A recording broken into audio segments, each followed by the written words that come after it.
Hey, what's going on, everybody, and welcome back once again. My name is Jordan, also known as JMonster, and I want to welcome you guys to patch 0.97. This is going to be our first battle replay on 0.97, and it's a 4v4 on a new map that fittingly was added with the introduction of the new patch. What you see before you is the Blackgate Outer Defenses, and it is part of a series of maps that have been created specifically by myself and by other people within the community to fuel the tug-of-war event that's currently going on the official Theories Reforged Discord. So if you guys have access to 0.97 and you want to participate in this good versus evil event, please stop by the Discord and let me know. I'm going to have a link for you down in the description as always, and just drop me a line, tag me in the tournament chatter channel, and let me know if you'd like to fight for good or evil, and then I'll give you some tournament-related tags that make it easy to get your attention. But yeah, with that being said, let's take a look at some of our army comps here. The first army we're going to look at today is the Forces of Rohan, who have got a major visual overhaul, stat overhaul actually, in 0.97 as opposed to their previous iteration in 0.96, which was a little bit more centered around large numbers of infantry, oddly enough. So I've taken the opposite direction with the infantry so far, and I've made them smaller, but a little bit more substantial. So they're a little bit more on par with the Western Kingdoms of Men in terms of quality and numbers than they are with the Eastern Kingdoms. Such as the Easterlings and Harad, etc., etc. So here we have the Eastmark Spearmen, who now have I think it's like a 4 or 5 damage javelin or something that they toss before getting into close combat. They are still spearmen, however, so they're a little bit frightening for cavalry to try and charge down in silence. Got some Riddermark archers here as well, and I think we've got at least 2 companies of them, maybe 2, plus some Helmingas.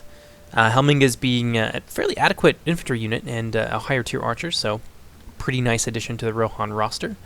Riddermark Spearmen looking just beautiful with Cowering Coma's new reskins for Rohan. Honestly, it's probably the best looking Rohan that you'll find anywhere else. Behind them, got some Westmark Spearmen, a little bit of a tier above. Westmark Infantry, Shield Maidens. Oh, the Shield Maidens. They've got a new model, and it's getting improved even further by Cowering Coma. So really stay tuned for that, because damn are they cool. Shield Maidens are still axe throwers. Although they do have a higher base damage, these guys I think are rocking about 14 or so base damage, which is pretty substantial. Riddermark Axemen over here, a little bit of lag.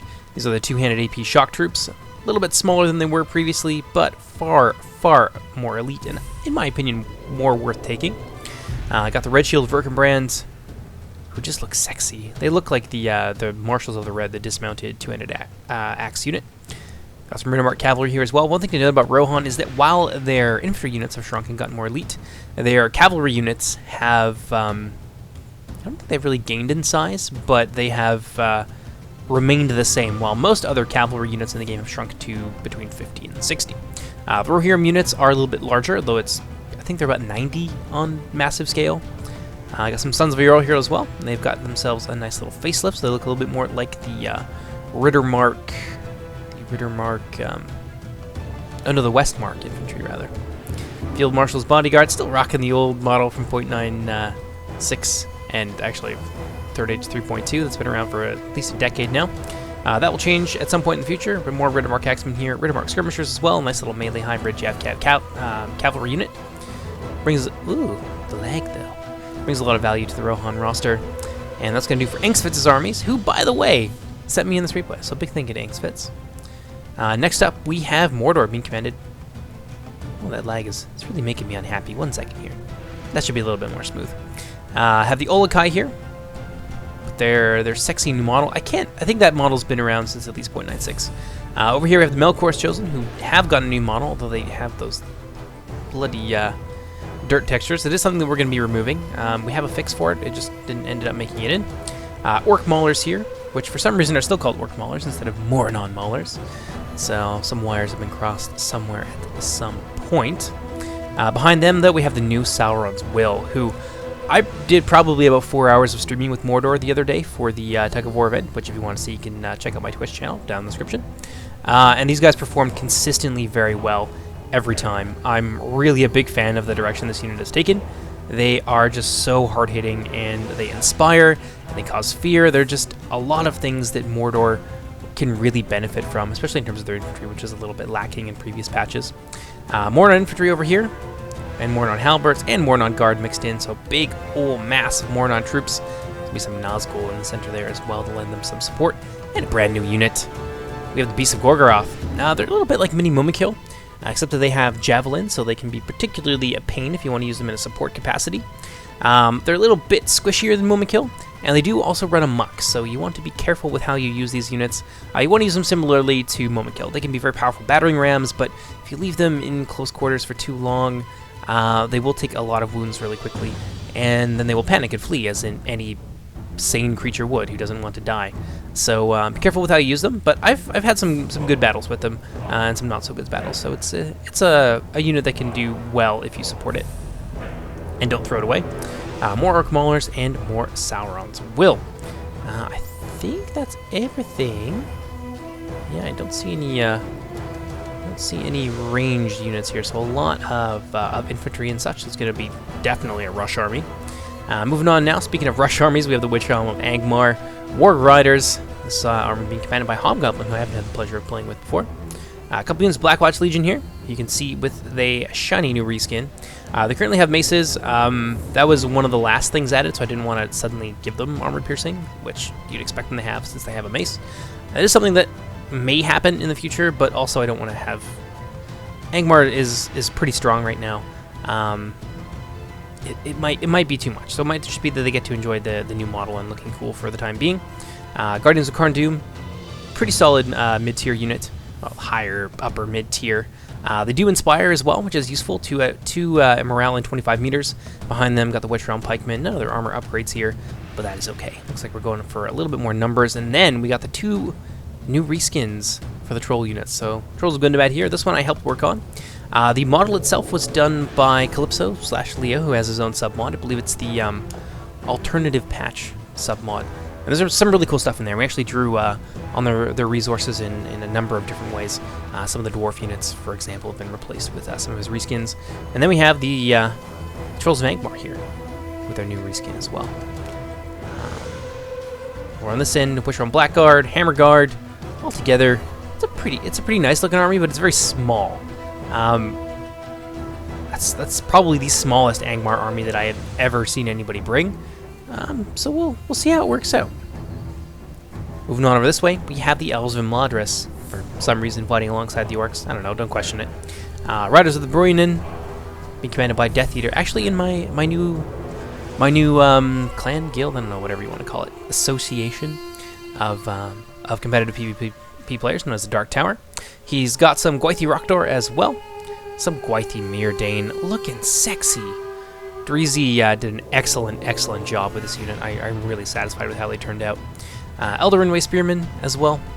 Imladris Sentries mixed in with some Imladris Guardians. It forms a very solid core of heavy infantry to this Elven army.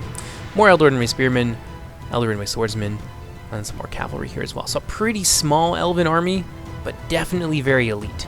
So that's going to do it for the blue team. Let's go ahead and see what Team Red is bringing to the battle today.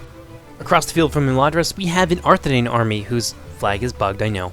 This is another one of those things we had a fix for and was working for a while, but somehow didn't make it into the final build. I don't know. It was all chaos near the end there. We have some Dunedain Mounted Company, who are no longer a Lancer unit. They are a melee cavalry unit, and they had some shifts to the way that... Oh, pardon me. They had some shifts to the way that Arthedain's stat bonuses apply to them. So the Dunedain get a little bit more armor, but they also get less shield value. It makes them a little bit more generally tankier, and not so much positionally tankier as they used to be previously. Shield bonuses are only really applying from the front and maybe from the sides. That's not super clear in my mind. They also got a little bit of extra melee attack and a little bit of extra melee defense. So when it comes to just being all around a little bit more tankier and a little bit more capable while in close quarters, this unit is excellent. They make a solid addition to Arthedain's roster. It does help kind of cement them as a cavalry superiority faction when they have all this melee cavalry, plus the Knights of Inuminos, which have been brought today as well by Cole. Dunedain Peacekeepers got themselves a new little reskin. This is originally intended to be their armor upgrade, but for whatever reason the first tier was bugged for reasons we couldn't divine, so that may come in the hotfix as well. And then they'll have this model reserved exclusively for their update, or for their upgrade rather. And we've got 2 companies there of them, and we've got some Dunedain... No? I thought we had some spearmen in there as well. Apparently not. Lots of Arthedain men-at-arms. Got some pikemen here as well. More men-at-arms out in front. And a couple of marksmen making themselves a nice little fort here on the side of the mountain. Probably not a terrible idea, although you definitely want to spread them out because Imladris... Oh, no, Imladris doesn't actually have any bowmen. Dismounted 4 Nosterine Knights here, 2 companies of them. Dismounted Knights of Inuminas. I personally like this unit. Some people do not. So, full disclosure, not everyone's going to agree on this unit. But they do have shield wall, and they do have plus 10 morale in 25 meters. So they make an excellent spearhead to assaults, which is kind of what the unit was designed to be, to work as. I think the morale is a little bit better. I think it used to be like 15 or something, or maybe they used to be locked, and morale didn't matter to them. But I think it's like 16, 17 morale. So they are definitely a solid supporting unit and a unit that you can use to spearhead your assaults. Yeah, that's looking like everything, at least everything that we can see from the Arthedain army. So let's move on now to the player in the center, and that is going to be the Dwarves of Erebor, played by Flash. He's bringing some Ironfoot Halberds. He's got some more Ironfoot Halberds. Mercenary Guildsmen, who it's important to note are no longer, I want to say useless. They've got maces now, so their damage is a little bit lower. I think they're a little bit tankier than the Mercenary Cavalry. They have a little bit more armor and perhaps some more shield value. But they're also armor piercing. So that's an important thing to note. A little bit extra AP there for the Dwarves of Erebor. Got some Ironfoot Warriors. Erebor Legionaries, who now have a new model, a little bit more in line with the Ironfoot aesthetic, which some people like, some people don't. Personally, I just wanted to get rid of the old model because it was frankly hideous. Oh god, I shudder to think of the massive noses that those dwarves used to have that would like be a third of the size of their head. It was just preposterous. I got the War Goats here with their new goat model, makes them a little bit smaller, a little bit more in line with their representation in the movies. And the War Goats are in 0.96.1. They were not great. I think they're a little bit better now. They've got, I think, a bit more armor, a bit more charge, some extra damage, and some extra melee defense. So they're just a bit tankier. They are quite slow, however, as is fairly befitting of a dwarven unit, even if it is cavalry. Behind them, got the Ax Guard of Erebor, and then we got some Sons of Durin, and then Dragon Slayers of Arid Mithrin, who are really, really good. I'm actually a big fan of this unit because of how much damage that they bring to bear with the armor piercing. I think their melee defense is only about 11, but that's kind of to be expected with the massive axe that they have, plus the huge, huge shield, all of which entail melee defense bonuses, or penalties. Behind them, got some Ironfoot crossbows, Ironfoot hammer guard as well, some more Ironfoot warriors, and some highborn of Erebor. And then, beside the dwarves, we got some hobbit folk. No way. No way. So we're going to see the hobbits on the field today, battling Brandybucks, Farmers of Buckland, who I don't really know the units in the Shire faction very well. I was a little bit more hands-off with this faction because this is kind of Kuro's personal project. He's got, I think the Farmers of Buckland are lock morale, and the Battling Brandybucks are not, but a lot of these units tend to be AP. The thing about the Shire is that they trade really well. And so we've got multiple units of their bodyguard here, the Proudfoot Protectors, 3 units of them. This is something that we're going to change in the hotfix. It was not really intended for the Proudfoot Protectors to be able to brought en masse. It's supposed to be just 1 unit, and then the Shire would rely more on their numbers rather than like elite battalions of hobbits, which is a little bit crazy. More Farmers of Buckland. They have some Ents here. Got some Bjornings as well. Battling Brandybucks, and yeah, more of these little crossbow units here. It's like a crossbow pike unit, which they're I guess they have like telescopic pikes or something, because their pikes, the spears in their back are pretty small, but then they turn into pikes when they pull them out. It's a little bit strange. Moving on now to the 4th and final Red Team army, however, we have the Legions of Umbar, being commanded by Hazarama. He's bringing some Alcaron as Legion, because why would you not? Over here we have the Balakov Ax Guard. Previously the... I don't even remember anymore.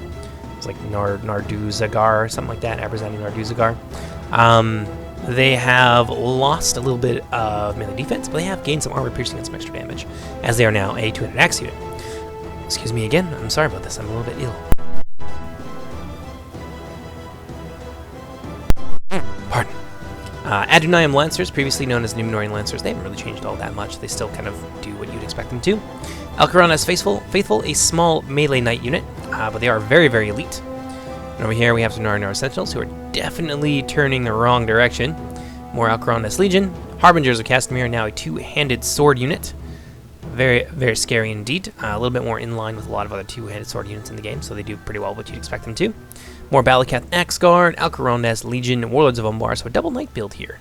And a lot of these Umbar units have been kind of twinged with gold, which usually when you see gold like this, it's some kind of reference to the last game of Numenor, Arpharazon the Golden, the Numenoreans of Umbar being based on Umbar around the time of Castamere's rebellion, being very, very proud of their Numenorean heritage to the point of just being overtly racist. Out in front, we've got some Belgian archers, a couple companies of, and some Narnar Royal Guard as well. So a very small, very elite army, a fair amount of cavalry, but a lot of really scary, hard-hitting infantry.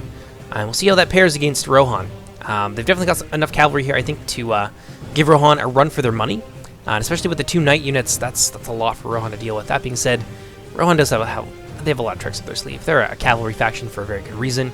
So that's going to do for the army comps. Let's go ahead and get this started. Hope you guys enjoy.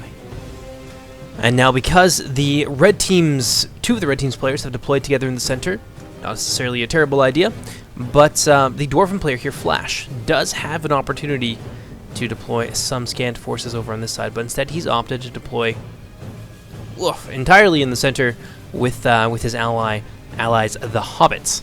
So Arthedain is going to recognize the vulnerability of Cole's Arthedain army, and he's going to shift his entire army over there to aid the Elves of Madras in eliminating this player quickly and with minimal losses. And so something wicked this way comes for the Kingdom of Arthedain. Cole doesn't really have a lot of options here except to batten down the hatches and hope that he can weather this storm, but it is not going to be easy. Angmar plus the Elves of Madras, two rush comps running at Arthedain. It's going to be ugly. Arthedain flanking wide around on their right with all of their cavalry strength. If they can break through the Elves of Madras and flatten their cavalry here, then maybe, just maybe, they have a chance if they can run rear charges into the Elves of Madras' exposed back lines. Mounted Company here basically double fisting it here, going in against the Elder Sentinels. The Elder Sentinels don't have a chance in that kind of case. Spear Cavalry is not a replacement for melee cavalry, so those melee cavalry should, in theory at least, outclass them. Elder Lancers going into the battle here against the Knights of Annúminas. And the Gwaithir are in close attendance, but most of the Knights of Annúminas managed to make it into the Elder Lancers, and so they are going to shred them, and they're going to shred them quite mightily. That being said, Madras does have an ace in their hole. The relatively lightly armored forces of the Dunai Mounted Company are quite exposed, and Death Eater wisely is going to bring to bear a company of spearmen. So this is looking like it could be an absolute massacre for the forces of Arthedain. They need to finish off the elves here quickly as possible, and then move on and threaten the Riders of the Brunnen, or go for the back lines of Imladris. Either way, they can't stay here and hope to survive. Large Sentinels being swiftly overwhelmed, but they are being used very wisely by Death Eater to pin the Mounted Company in place, allowing the Riders of the Brunnen to do their bloody work. And there goes the Arthedain general, hacked down by the Gwaithir. Apparently he was hiding out in the Knights of Annúminas unit, which looked like they took a rear charge here, which is unfortunate, from two units of Elven Cavalry. That being said, they are no pushovers. Even at a disadvantage, they will inflict serious wounds upon the Elves of Imladris, but it's looking like maybe Arthedain's cavalry's days are numbered. Elthrinway Spearman here managing to put Baby in the corner here, catching the Dunedain Mounted Company with nowhere to go, really. Cole needs to be a little bit more on point with his micro, and I can understand, I mean, it's hard when you have a lot of cavalry, and I think Cole might be a bit of a newer player, or at least not familiar with .97, but the Mounted Company are going to get charged in the rear by those spears, and it's probably going to claim the lives of a few of those Dunedain veterans. And Cole's just not clicking enough to get them out of there. It seems like he's like panicking and doing little like micro clicks, but no, he needs to get them out of there, and he needs to go in one direction and not get himself caught like this. Very unfortunate, but these are the mistakes that newer players will make. Over here, Knights of Annúminas have been heavily reduced, but still down to 9, and I think they're actually better off than the Gwaithir. No, not exactly, but very, very close. Over here on the line, Cole is really in a lot of trouble. Peacekeepers getting charged down by the Elrinway Swordmaster. The Peacekeepers are a pretty good melee unit, but I don't think they're quite up to the task of taking on the Elrinway Swordmasters. Second company nearby going for a nice surround here, but again, Cole's micro not exactly on point, and the Gwaithir are going to be able to charge in here. The Peacekeepers will get a counter charge, however, which will probably take down some of those knights. At least 1, 2, and 3. And that's going to even the odds here. Gwythier Rockdar now down to 9, the same as the Knights of Inuminos. But again, Cole's micro not on point. There's a unit here of 9 or 8 knights now as they're getting hacked down by the arrows of the Riders of the Bruin, and he needs to use them. He could be a really big threat, especially like 1, even with 8 knights in the unit. 1 nice rear charge here into the back of all the Elven infantry might be just what the Doctor ordered. The pikemen and the addition of the Fornoster Rain dismounted knights are doing pretty well. I gotta say, Cole's really battening down the hatches and doing his best. Over on the other side, though, looks like Umbar and Rohan facing off against each other. Bellier Archers plus the Narnar Royal Archers teaming up, and in the face of a Riddermark cavalry charge, the Narnar Royal Guard are exactly what you want to have nearby. Narnar Sentinels moving in to support, and the Riddermark cavalry, with the presence of a pike unit, which do cause fear to cavalry, are actually going to break and run here. So far, Umbar is managing to weather the storm. Now, they do have some cavalry engaged in a fight over here. Woods of Umbar squaring off against Sons of Eorl. They're doing well. First Marshal's Bodyguard charging in there to lend some support. And where, oh where, are those Alcarondas faithful? They are certainly sorely missed over on that side. What do we got here? Alcarondas faithful looks like they're trying to hunt down Riddermark skirmishers, though. Engsvitz is not going to allow it. He's going to deftly skirt away, tossing his javelins all the while, which is exactly what the Alcarondas faithful are vulnerable to. Those armor-piercing missiles are going to go through armor and shields like butter. And he's in some trouble here. You can see bad things are on the horizon. Beasts of Gorgoroth lumbering their way over to the front. And the Alcarondas faithful are going to make contact with the Riddermark skirmishers, but I think this might be exactly what Engsvitz wants to allow to happen. So now they are surrounded by melee cavalry on all sides. Beasts of Gorgoroth charging in there, and I think the Alcarondas faithful have bitten off more than they can chew.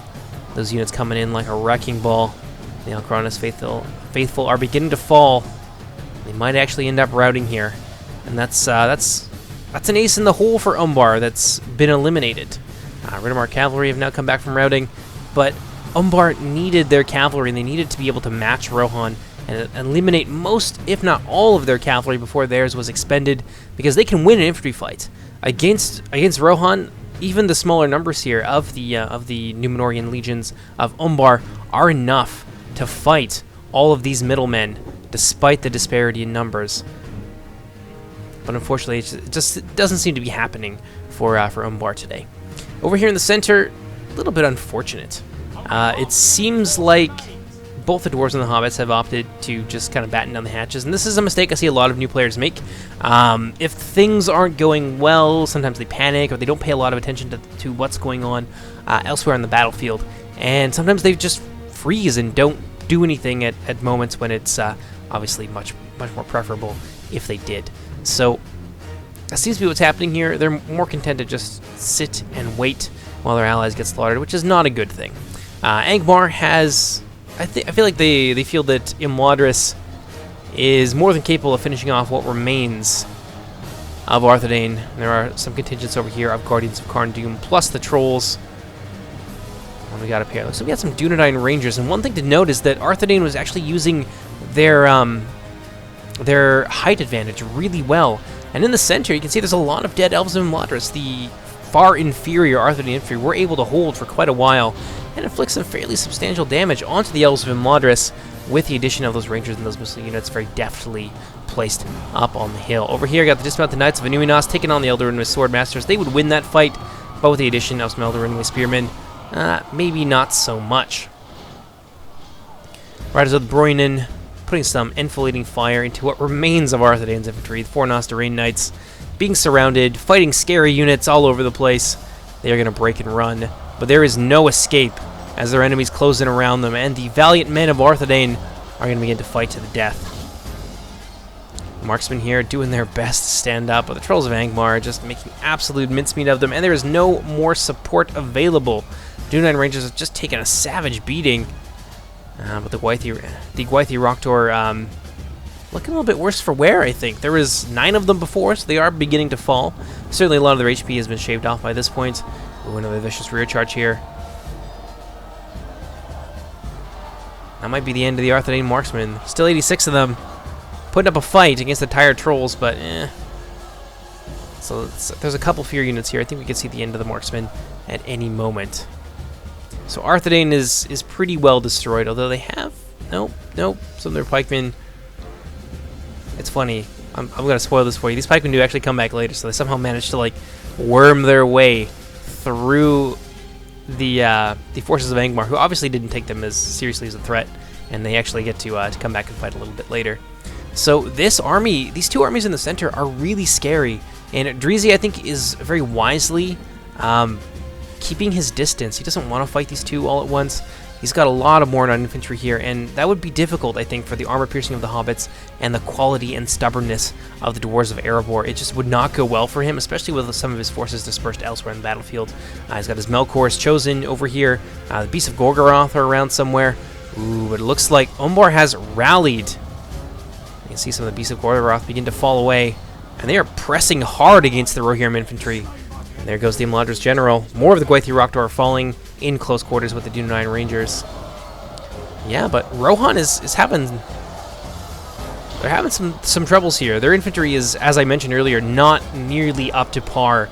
Not up to the same standard at all as the Umbarim. And a lot of these units are locked morale. Hazrama has brought predominantly locked morale infantry. And so Rohan is going to have to fight them to the last man. And that's going to be tough for them. Balakov Ax Guard massacring their way through these spearmen.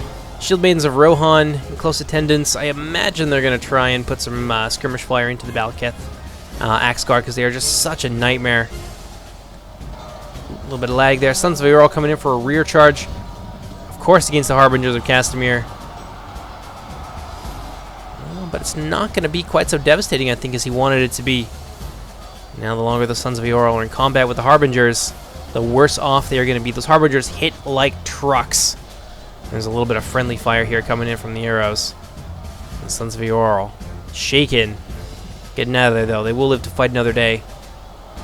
Meanwhile, the Umbar skirmish forces, they're in a good position to continue to support their front line. While over here, the Acheron S Legion are being surrounded on many sides. They are quality enough that they could cut their way out of this. More of Engsfitz's reserves being deployed, but the Balakov Ax Guard are going to get off a beautiful charge here. And the Westmark Spearmen, they're not going to be able to stand up to this. This is a lot of damage, and it's armor piercing. And while the Balakov Ax Guard are taking heavy casualties from being surrounded, so are the Westmark Spearmen. Just look at them die there. Let's pop back over to the center. It looks like all is quiet, and finally, poor Arthedain has been erased from this battle. And we got over here. Well, these dismounted Knights of Inuminas still fighting hard, but I don't think they'll be able to hold on for too much longer. More and more Elves and Imladris have come in here, and it's almost a complete surround. There's Arthedain men-at-arms coming back to aid their allies. See, this Mountain Knights of Inuminas, as long as they stay in combat, they're going to inspire the Arthedain men-at-arms to great feats of valor. I don't know if it's going to be enough here with these men-at-arms. Elven units are no joke, although it's certainly not, I'm sure, unwelcome, even if they are just a mid-tier unit. On the verge of routing, though. And there they go. That's probably going to be it for the Dismounted Knights of Inuminas. I think that's all for most of Cole's army, except for the small unit of Pikes. Which we see right here. They come back. It's amazing. Miraculous that they actually made it out of this slaughter, past the entire Angmar army, and lived to reform over here. I think that that's awesome. Like, the timing on that had to be perfect, because they would have had to reformed just at the time that the rest of the Arthedain army was routing. So, fortuitous, certainly. Back on this side, I think Umbar's luck has finally run out. Engsfitz has brought up more and more of his reserves, and now some vicious throwing axe volleys from the Shield Maidens in the back are going to be enough to potentially break the Balakov Ax Guard. It's turned up just a little bit there. They're trying. They're certainly doing their best. But that additional mid-range skirmish fire is just going to prove to be too much. And while the men of Umbar are brave and valiant, This is too much for them. And Balakov Ax Guard have now broken. More volleys going into the rear of the Alcrongus Legion. And this blob of Umbarim forces is going to fall away quite quickly. And that really just leaves a few of their skirmishers left. Most of the front line has been destroyed. The Harbingers of Castamere plus the Balakov Ax Guard never really got too far. Now with the addition of the Melkor's Chosen, getting some rear charges, it's going to be all for the Umbar infantry. Still, you got to hand it to them. A particularly close battle. Look at that. A very large percentage gap here between these two forces. But all these armies on the wings, oops, some lag there, are pretty heavily mauled. Oh, what is this? Iron for crossbows. Very unfortunate from Flash here. Just these units don't even need to be out in front. They could be behind here. And Angmar's got to come up on a hill. They're going to expose themselves. Those crossbows would have been perfectly situated behind the line. So again, another rookie mistake. Not understanding positioning and just not understanding the value of decisive action. Dwarves of Erebor here have nonetheless lined up for battle, and this is going to be a tough one. The Mordor's moving in now, full steam ahead. Their massive army coming to reclaim their Blackgate. But there's some nasty stuff here. And these hobbits are, they're not a joke.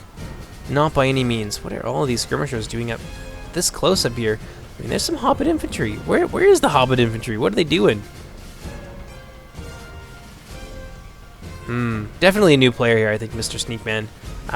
You can tell by the positioning and just not really moving with a purpose. Just kind of running around, looking a little bit panicked. Certainly very disorganized. And Mordor's going to line up. What we got here? Ents, just a stone's throw away from the Olokai. The match that was always meant to be. Troll versus Ent. Who will come out on top? Maybe we'll find out. What we got going on up here? Could we see the Hobbits be a little bit aggressive with their cavalry? It's certainly cause for them to do so. A lot of Riddermark archers here. They could definitely get some charges off. Maybe finish off some of the cavalry that's up here. What do we got? Billiger archers from Umbar routing. Ents and the Olokai. Exactly what we wanted to see. See who ends up winning this. And these two Ents just double teaming that one Olokai over here. It's really going to come down to who starts to lose models first, I think.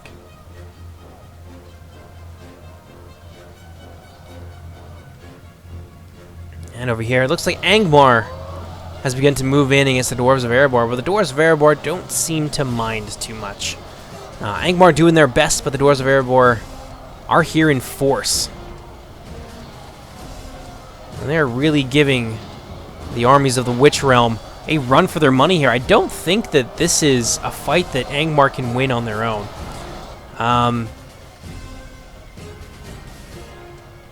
Ooh, that lag is really quite obnoxious. Over here, the Orcs and some of the Elves have lined up for battle. The Hobbits are going to charge in there, get those AP spears working with their charge bonus. It's going to be actually pretty tough. The Borndon units are very vulnerable to armor-piercing damage. They don't have a ton of melee defense, and they rely a little bit more heavily on their armor to survive. And these are the kind of units I think are going to negate that. Is there fire arrows? I think those fire arrows are coming out of the Hobbit crossbows, which would be very surprising for me. I hope not. That'd certainly be a weird thing to have. Oh man. With nothing nearby, and with so many Proudfoot units, there might as well be one a little bit closer to the front to support the Hobbitry in arms, because their morale is not great. But with nothing nearby at the front, the Hobbit units are not going to fare all that well. They might just rout with like 150 men or so in the unit. More and more Hobbits pouring in here to try and solidify the front. That's going to be helpful for when those not the Bannerbrass units, the Hobbitry in arms inevitably break. But Drizzy's already beginning to break through in the center. You see some routing here. A lot of those Hobbits running away. Yeah, more support was needed. And now the attackers are just coming in waves. And the Dwarves seem to be the only ones who are standing strong here. The Witch Realm definitely has run out of steam when facing down this dwarven shield wall. Over on the other side, though, it's a little bit of a different story. Arthedain forming up alongside the Hobbitry at arms. Looks like Cole is not done fighting yet. With all of these victorious Rohan troops pouring over that hill. I mean, Ingsfitz's army was mauled, but he's got a lot of skirmishers here. And that's a big problem for the Hobbits who happen to be on this wing. So this is basically an absolute nightmare for the forces of the Shire. The Dwarves might win on their side, but I think they're going to be bogged down for so long they won't be able to help out the Shirelings. And the Shirelings will eventually fail and fall away. And that's going to leave the Dwarven rear very exposed. Did the Olokai end up winning? Oh my god, they did. They massacred the Ents. Not an outcome that I expected. Ingsfitz is now very well situated to put some fire into the rear of the Hobbit units. And what might have been an easy fight for the Hobbits has now turned into a steady downhill decline. Drizzy's forces are putting up a fight, and the Elves of Erebor and Angmar have now moved in to support them. There's a small Dwarven contingent in the center here. Most of the Dwarven units are concentrated elsewhere, but it's a single unit of Halberds against all of these forces arrayed against them. It's just not going to be enough. Let's enjoy that sweet, sweet battle, though. When we got back here, this is where the battle I think is going to be won or lost. There's a lot of cavalry just idling over here, which is kind of foolish, as Rohan and Mort actually are breaking through. And up here, this cavalry could be used to excellent effect against the shield bands of Rohan, against the Riddermark units, and against the cavalry that's menacing their backlines right now. I don't understand why the players in the center were so conservative and so timid, really. It definitely seems like they're new players, and that's just something that you see people do a lot of the time when they're new. They're just not very confident. They will just kind of sit there and hope for the best, and that's really not what's called for in this kind of situation. That being said, Proudfoot Projectors are at least well situated to really give it to Mordor, and Drizzy's forces have taken heavy losses, at least in the immediate center here. Although the Hobbits are really no longer able to hold on, and Drizzy is breaking through with his battered battalions of Orcs of the Moranon.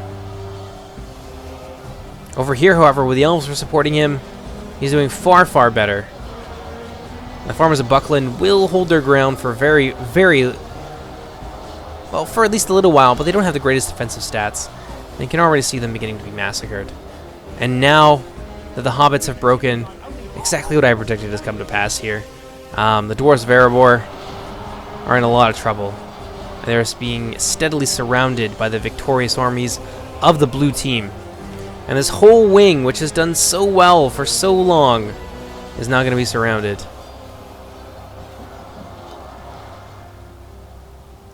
Over here at the center, Rohan is broken through, and they are now engaging the Proudfoot Protectors. Ironfoot Hammer Guard. So far been used to scatter some of the Mordor infantry, but this is just careless here, and why you don't necessarily need to use a lot of stakes. Because it's sometimes easy to lose track of them and to forget where you place them, and then things like this happen, where you massacre your own cavalry because you weren't paying enough attention. Very sad. That being said, the Saurons will get butchered right now.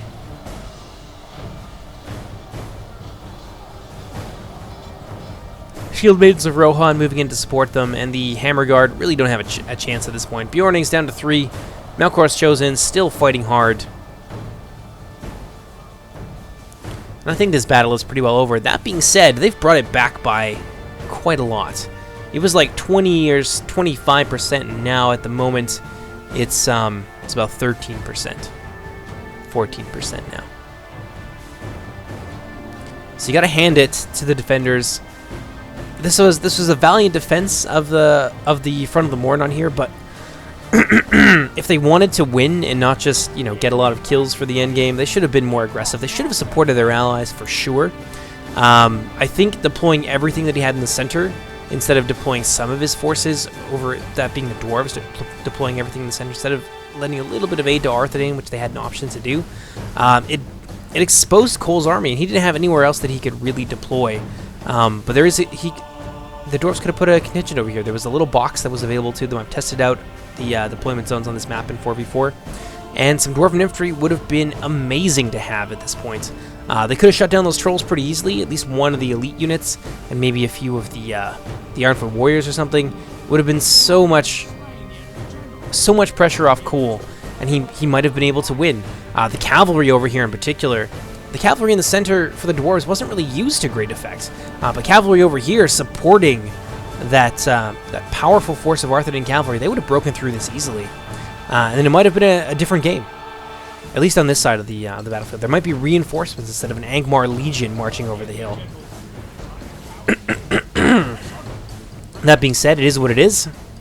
The Dwarves of Erebor are holding on valiantly. And in some cases, they've actually managed to almost cut their way out of this encirclement.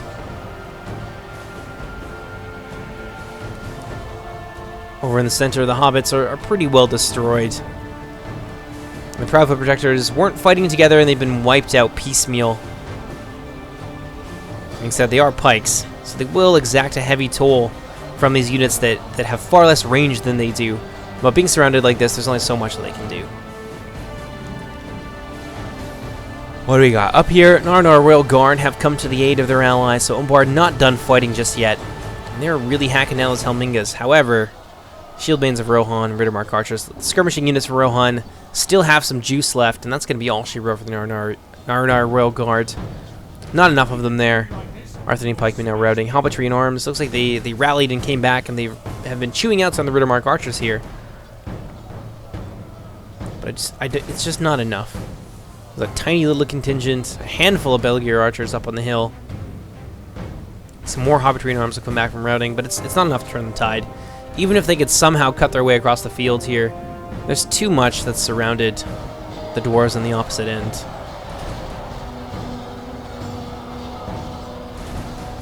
They're fighting to the death. X-Men of Erebor have been broken. Wittrum Hammerguard still at full strength, though. Certainly the days are numbered for the Dwarves of Erebor. What are we on here? 76 to 94. So the gap has widened, but still, these two armies managed to kill, like, what? 50 or so %? Despite being horrendously outnumbered? They did well. It was a valiant defense. It was just disorganized. And it didn't really have to come down to the sort of fight that they ended up being obliged to get themselves embroiled in. There were opportunities for the armies in the center to send aid to their allies. It could have been so much closer, even if they had lost on both wings. If they had eliminated, almost entirely eliminated Rohan, crippled them, they would have been able to, the Dwarves on their own would have been able to handle Angmar and the Elves. Even if nothing changed on this wing, they would have been able to handle Angmar and the Elves. And then the Hobbits would have been able to wipe out what was left of Rohan and lend aid to the Dwarves as needed. But the passivity is what killed them here.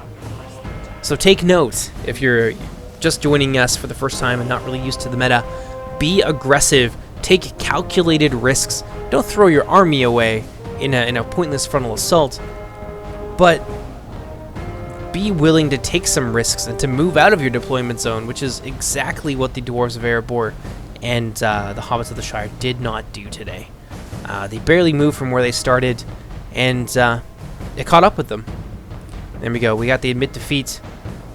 Final count is going to be 76 to 97, or thereabouts. Go ahead and fast forward here. I think there's a few like Hobbit units still fighting to the death. Some Bandit Brass archers fighting against the Riddermark archers here, but that's going to be the end of them there. And there you have it. Cole, poor Cole. He had a good army, and I think he used the terrain well.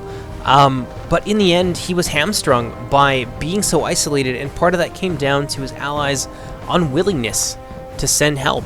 Flash didn't have to have his cavalry in the center. If he had deployed his cavalry elsewhere, maybe sent even just one unit of infantry over to aid his ally, it might have been a totally different game.